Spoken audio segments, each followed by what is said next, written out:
You know, it's amazing sometimes when you have to deal with people and you realize that, hey, you know, people are human. People make mistakes. They miss it.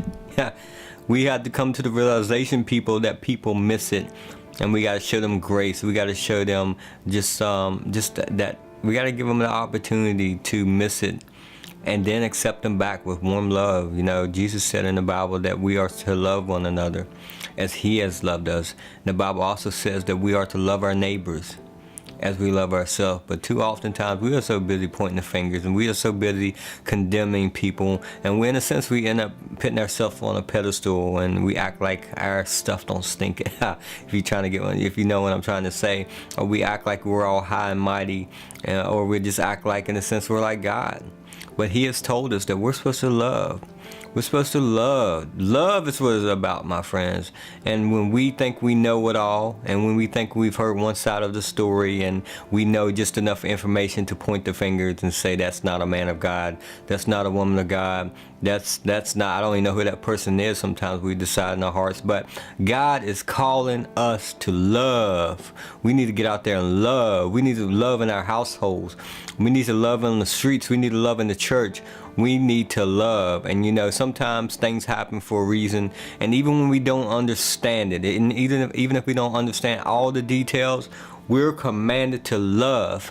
And you know, love conquers all. And without love, what do we have? We have hate. And one part of the Bible says this, that, you know, if one part of the body suffers, the whole body suffers. And we don't even realize a lot of times we are so busy hating on one another that we are actually hurting ourselves. And we need to be careful of that, my friends. We need to be careful that we're operating in a pure love and not some kind of false love that is wrapped around yourself, wrapped around hate, wrapped around what the enemy wants you to do for him and not for God. So, you know, I'm just talking from my life. I'm talking from my experiences. You know, people may not agree with everything I'm doing, but I'm doing it because I feel like it's right. And I feel like when it's all said and done, God's going to redeem me. He's going to put me in a place of being able to use me once again. But He's already using me.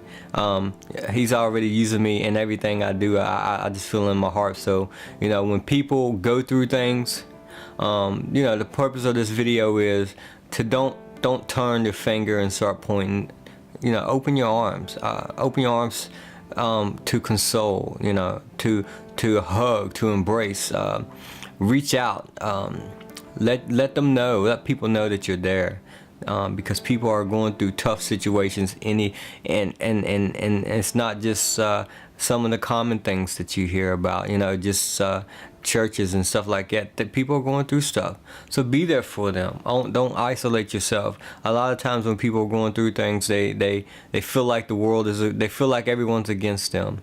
And I'm here to tell you, I felt like that myself for a while. I felt that everyone's against me.